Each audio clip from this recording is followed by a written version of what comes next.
All right, well, the Fairlane is back on the lift, and yes, it is actually for sale. Kinda. I'll explain that later, but Fairlane's back on the lift and the front wheels are off. Oh man, what could we possibly be doing? Oh geez. So, bear with me here. I'm gonna try to tackle the front suspension again, making it just better versus this stock Ford stuff, you know.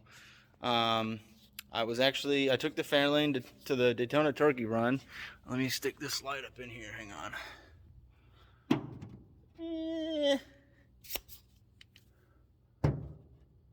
Good enough for now. All right, so I took the Fairlane to the Daytona Turkey Run, and I tried to sell it, and it didn't sell. Kind of surprised, kind of not.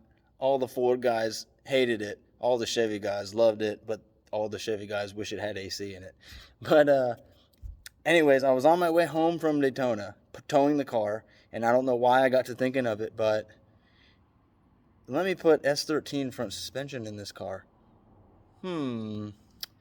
Yeah. I don't know.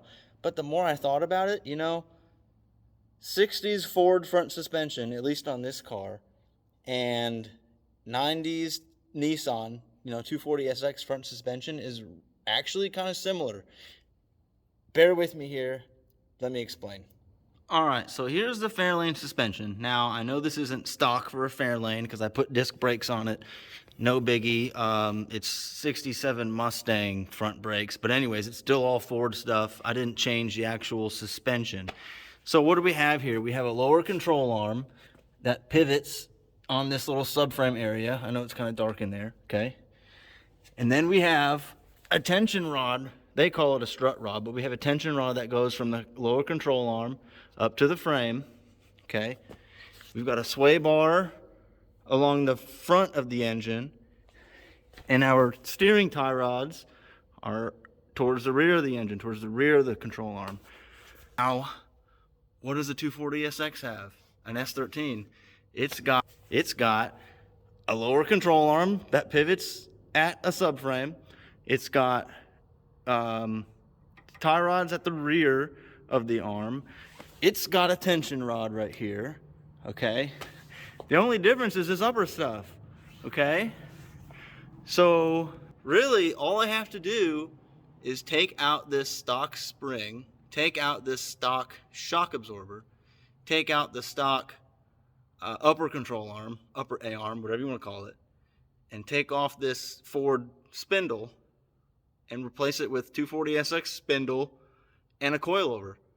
And all I really have to do for a coilover, I'm reaching up here, sorry if you can't see. All I really have to do for a coilover, I've got one hole right here for that bolt for the coilover top hat. All I have to do is drill a hole here, of course in the correct spots, cut out this opening just a little bit, and voila, 240SX coilover will bolt right in. I'm not really worried about how big the cavity is. I mean, 240SX coilover shocks are pretty big, yes, but I actually scored a set of actual coilovers, which are much smaller in overall diameter than S13 front suspension, of course. And I've got some tension rods. I already know I'm gonna have to modify the length of them. Now, I could use these tension rods because they're already on the arm. However, these are non-adjustable, so it makes it harder to do alignments. So I got myself some S13 adjustable ones. I found adjustable Fairlane tension rods, strut rods, whatever you want to call them, but they're like over $400 for two. And I picked up these S13 tension rods for 50 bucks. And all I'll have to do is drill another hole for one of these bolts. I'll have to do some measurements on that. It's only off by like a ½ inch maybe. And then I'll probably have to, because this is steel, I'll probably have to cut this and weld in a few inches of steel here, but that's obviously no problem. So yeah, I'm gonna start tackling this. And oh yeah, about it being for sale, It is for sale, but when I do all this suspension stuff, if I like re-fall in love with the car, I guess, I mean, it's probably gonna, if it works out, it's probably gonna handle so much better and be so much easier to get a good alignment on this thing. I'm probably just gonna like fall in love with it all over again and just want to keep it. Okay, so real quick, let me also go over, because I'm sure you have questions. Why are you putting 240SX suspension on a Fairlane? Isn't there a company out there that makes a coilover conversion for that car? The answer is yes. There is a company that makes a coilover kit conversion for 62 to 65 US Fairlane.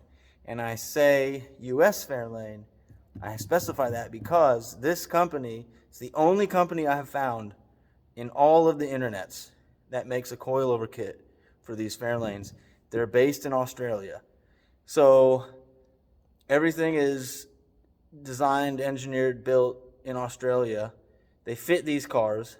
The only problem is they're really expensive. I mean, I emailed them because I was curious, like, hey, I'm interested in this coilover kit. You know, how much would it be shipped to the United States, to Alabama?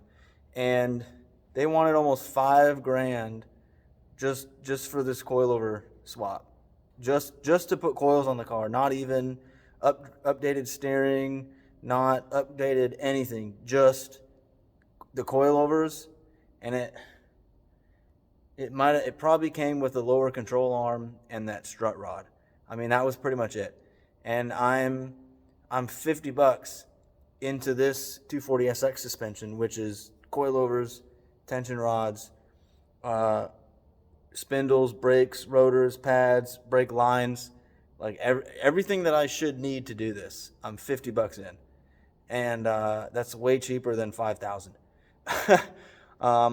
Another option would be, well, why don't you just Mustang 2 front end? And yeah, that would be cool, but that would be a lot more work because I would have to, I know this is me just kind of nitpicking or whatever, but I'd have to take the engine back out. I'd have to cut out the existing subframe pieces and motor mounts and all that stuff. And then I'd have to still deal with having an upper control arm as well as the lower control arm, and then, you know, coil springs and all that stuff.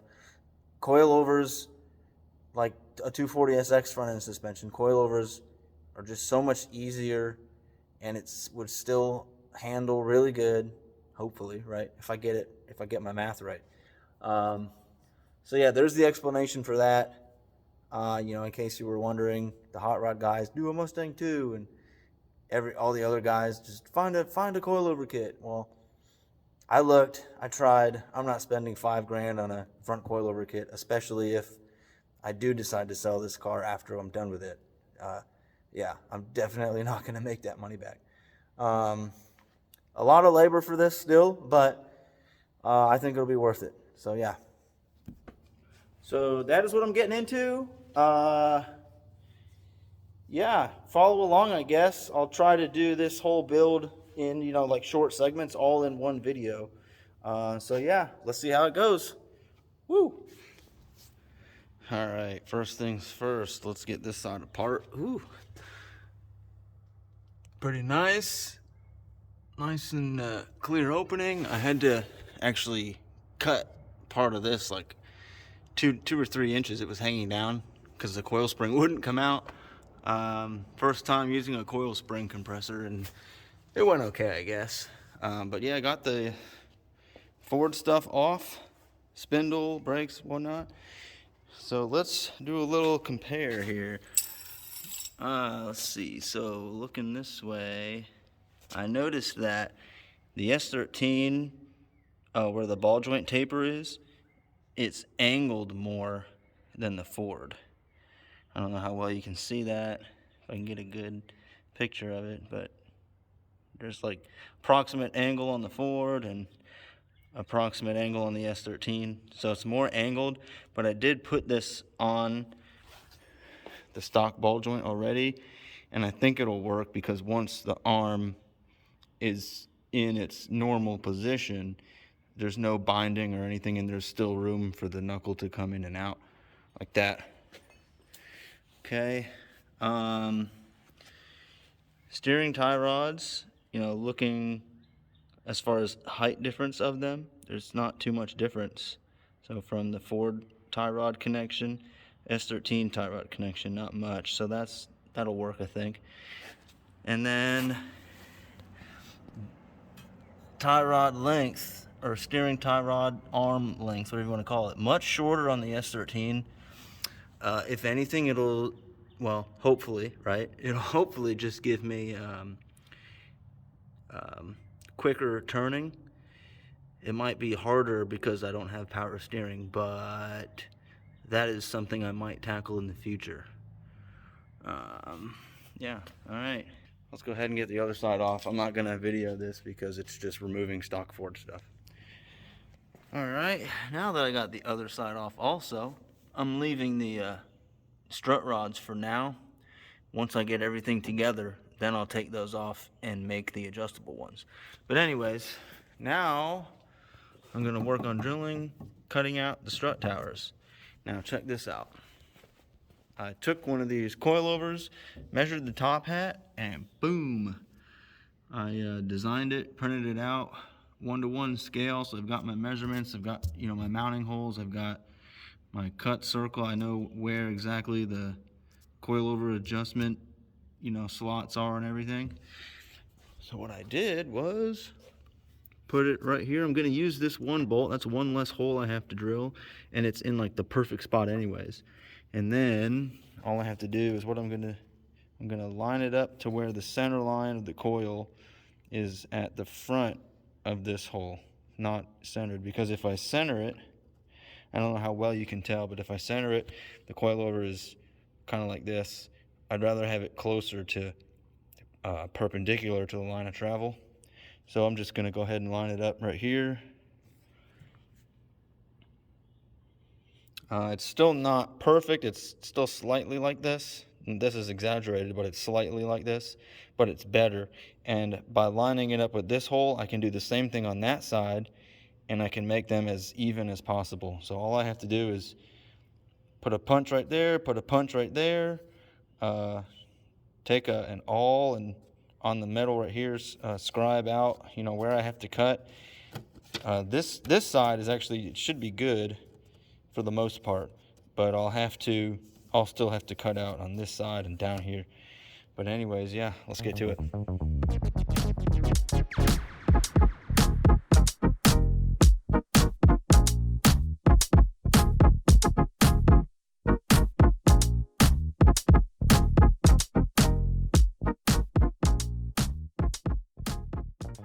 All right, so I got my holes drilled. They look pretty good. Now is going to be a tedious, annoying part.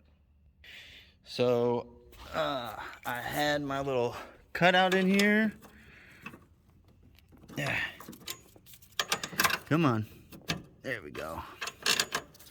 All right, so let me zoom out here. All right, so I had it lined up. I cut it out. So this is kind of the cutout I have to make to fit the top hat of the coil or whatever. And actually, it kind of lines up real well with this very top layer of the strut tower. This is another piece of metal. You can see there's a lip. So this is piece of metal is stamped steel that's plug welded all around here. I thought about just drilling out all these welds and removing this piece, but I'm going to keep it because it goes onto the sides of the strut tower as well, and I didn't want to deal with it. And leaving this piece in here will keep it more strong. To keep it stronger, I guess. So the cutout though almost lines up perfectly with this top piece. So all I have to do is kind of cut out this piece up to this piece, and I should be good. I mean, I'm gonna have to do a little trimming right here. You can kind of see that, a little trimming right there, but that's not a big deal. So now's the annoying part. I don't even know how I'm gonna do it. Angle grinder, Dremel, rotary burr, I don't know, we'll see.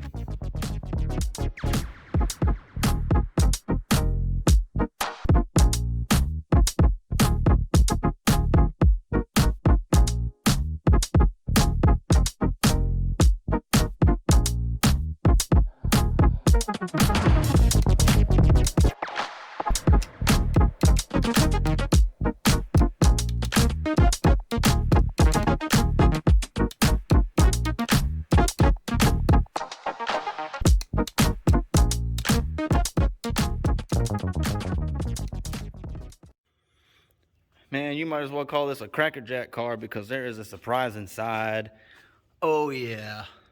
Boom, look at that. Yes, I love it. Oh yeah. Get down here. Yeah. This is still fully threaded, so I have room to raise it if I need to. And as far as clearance goes, it does not hit anything. That's just the brake line thing hitting here, but besides that, I mean, it's gonna be pulled out like this a little bit. Man. Oh yeah, look at all that room for activities. Nice. Next up was getting the spindles on. I didn't video it. I'm not videoing most of this because I lost my normal phone holder, so I can't like suction cup my phone wherever I want to video stuff. But got the spindles on. Yes, they do fit on the Ford ball joints. That was another question I had, and you know, I couldn't really find out until I did it. But they do fit. All I needed to do was add a washer right here to space the nut up a little bit so the cotter pin would fit good. But yeah, it's on there. Good fit. I mean, it's on there nice and tight, no problems. I went ahead and did the other side already. Let me hook up these coilovers, see where we're at. All right, so a couple problems, not big problems, but just wanted to make you aware. The first thing was I had this sway bar end link reversed. This is just a bolt going all the way through with a nut. I had it reversed to where the bolt head was down here, the nut was up there. So when you tighten it, all those threads are gonna come out, right? I don't know if that's how you're supposed to install it from the factory. Obviously, it doesn't really matter because it's just a bolt. It's just a line, right? As long as you install it vertically and the bushings are correct, it doesn't matter. But all I had to do was flip it over, put the bolt head on top, because when the nut was here and some threads were showing, the coilover was hitting it. I don't know how well you can see that, but now there's plenty of room. And when I tighten it, because it's just hand tighten on there, when I tighten it, it's just going to give it even more room. The next problem is I had to cut this out. There's like a hole right here, a rectangle from factory. I had to cut it out a little more because the control arm on the Fairlane extends into here. So what I did was cut this out. That solved that. However, when I turn it, it hits right there. So honestly, I think what I'm gonna do is just cut right here, and just remove this whole section right here, because the back looks like it'll be fine. The next problem is there's barely any turn this way. The reason is, if I can get in there, is it's hitting this part of the strut rod. So you can see that's part of the strut rod there. But this strut rod's coming off anyways. This won't be here, so I'll have a lot more turning radius soon. All right, got a few more parts on. Let's go take a look. Okay, I got the caliper on just so I could kind of get a feel for where the brake line is going. I took this bracket off of the S13 to use, so that makes it real nice. What I'm gonna do is I'm just going to attach it like right in there. I'll have to re-terminate, if you will, the Fairlane brake line. That's easy, no problem. I also hooked up the tie rod. It was a perfect fit. It was even better than the ball joint. I didn't have to use a spacer or anything. It was perfect. If you look, the tie rod is like almost horizontal. That's amazing. I love it. And I think that's about it. Oh, and as far as the alignment goes, it's not perfectly straight, but it's not bad, you know, between both sides. So I might not even need to change out these tie rods. I might be able to get the alignment, at least the toe, you know, good with these OEM Ford arms. It's crazy, man. A lot of this stuff, I mean, aside from cutting the holes for the top of the coilover, I mean, it's almost like a bolt-in conversion. It's crazy. I love it. All right, so I got the brake lines done right here. Cut and reflared the stock line so it fits on a 240SX line with a 240SX bracket. Looks pretty good. And got the tension rod kind of on. It's just sitting in there, but I had to drill a hole right here and it didn't intersect with this hole, so that's good. And I will make a bracket to completely replace this one. I thought I was gonna have to cut it and lengthen it, but I don't think I'm gonna have to do that. If I just make my bracket come out to here and down, you know, it can easily capture that. So that'll be awesome. I think I'm gonna stop here for today and pick up with that bracket the next day. All right, so I'm out here working on these brackets for the tension rods. I got the old brackets off and made a little cardboard template of the mounting holes, and the new strut rod is on right there. Not tight, so I can move it as I need to, but yeah, I'm gonna bolt it in the stock spot. And yes, a bolt broke, whatever. Bolt it in the stock spot and attach it to that tension rod. Do the same on the other side. All right, here we go.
All right, I got the tension rods on. Let me show you what I did here.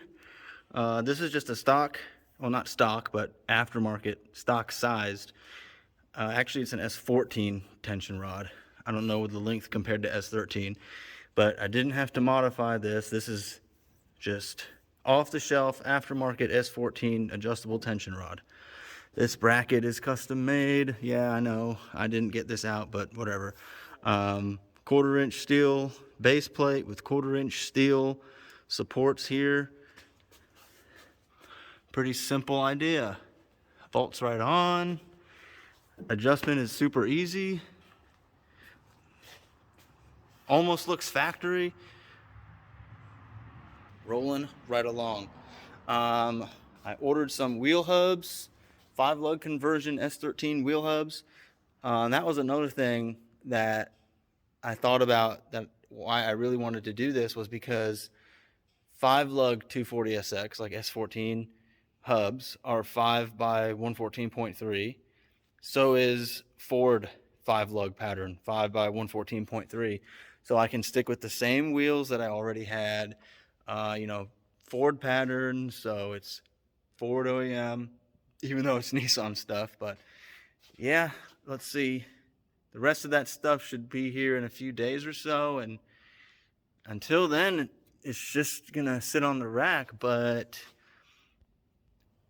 let's see, brake rotor, hub, new lug studs, and that's really it. Everything else is basically done. The coil's in there and tightened up. The brake line's in there and tightened up. These are in there and tightened up. I did notice at full lock, this guy hits into here kind of early, I guess. I may actually have to extend these. You know, usually people with 240s lengthen them. I might have to extend them to give me some more room, but we shall see. You can see they're kind of, instead of going straight, they're kind of much turned in. I might have to extend it. We'll see. So once I get the wheels on and can attempt to get it aligned and, you know, turn the wheels one way or the other and see how that goes. Yeah, see what happens. All right, so I'm getting the front more put together. I actually wound up extending the tie rods here a whole 1 3/4 inch on each side, of course. Before I did that, I actually got the hub on, the rotor on, the wheel on, and kind of set the coilover height. Yes, it's way up there, but there's still, I think, at least an inch, inch and a quarter of thread engagement, so I think it'll be good. I wound up just gonna use the normal conversion hub with the M12 lug nuts, or lug studs I should say, right here, because swapping it out to half 20 is just going to be unneeded cost, honestly. And I was able to find some lug nuts in this thread, M12 1.25, that match the current lug nuts, which are just some bulge acorn lug nuts that are enclosed. So the lug nuts will match. You won't even be able to tell it's different thread. Obviously, I just can't put the fronts on the rear and the rears on the front, but no big deal. Let me go ahead and get this back together and give it a pseudo alignment, put it back on the ground, and we'll see what happens. All right, so I got it all put back together. Let's see, I added an overturn stop, whatever you want to call it, adjustable, pretty nice. So I just took this coupling nut, 5/8, welded it right to the arm, and then I've got the adjuster nut there. Works really well. Did the same on the other side, of course. Now I just gotta wait for those new lug nuts that I ordered, and I can bolt the wheels on, and yeah, take it for an alignment, and then that's pretty much it. Oh, bleed the brakes, of course. Gotta bleed the brakes. But yeah, this thing is coming to a close pretty soon, and I'm very happy with the results. Alrighty then, I got the Fairlane suspension pretty much finished. Let me show you what we got going on. Alright, so first off, you can see I put a spacer on. I actually killed 2 birds with 1 stone here. I put the wheel on just to kind of test the fitment and everything. It was like way sunk in there, so I needed to space it out a lot anyways. So what I did was I got a 1 1/4 inch spacer, and I just got the half 20 stud, so that way it's still a Ford size stud, and I can use my lug nuts that I was using, and it spaces the wheel out perfectly. Took it for a drive just in first gear, just right outside of my house. It was pretty clunky, so I'm gonna have to figure out what's going on there. And also, you probably can't really tell from here, but it does not have enough positive camber, or I should say it is not close enough to the proper camber, I guess. So what I'm going to do is I'm actually going to modify the coilover top hat. I'll show you. All right, so if you come up here, take a look at this top plate. You'll see there's still room for these bolts to slide. However, the actual coil has reached its limit. So what I'm going to do is basically make this bigger so the coil can move out a little bit. So that's what we're doing now.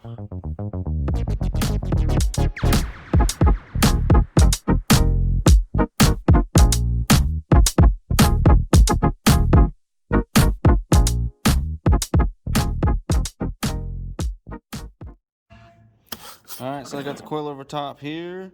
I think I'm pretty much going to extend it all the way through this black painted section. Someone in the past painted it, but got a straight edge. I've got a scratcher. So what I'm going to do is just make some lines here, like that.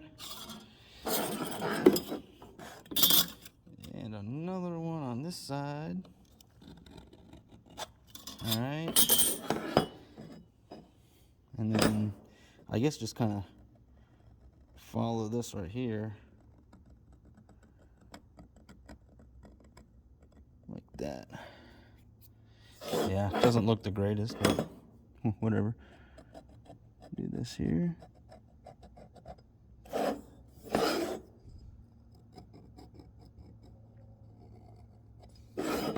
oh, this is gonna suck, but you know, doing stuff like this, there's always gonna be things that suck. Oh well.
Alright, I just got this thing aligned.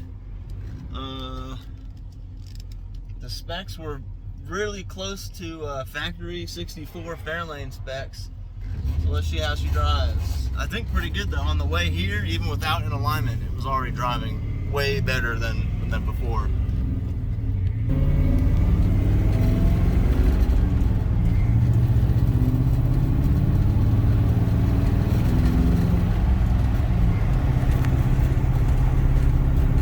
So nice. Man, this thing drives so nice. The steering wheel just takes care of itself. Look at that. Going straight down the road, not even touching the wheel, barely. Jeez. Oh, that's so nice. It's bumpier than before, but that was kind of expected because coilovers are just going to be that way, and I didn't want to use stocks and struts. Actually, my original plan was to use stock shocks and struts from an S13, but I got these coilovers, so I just used those. But yeah, this thing drives amazing. I'm super happy with it. Who knows? Next up, air conditioning. Maybe.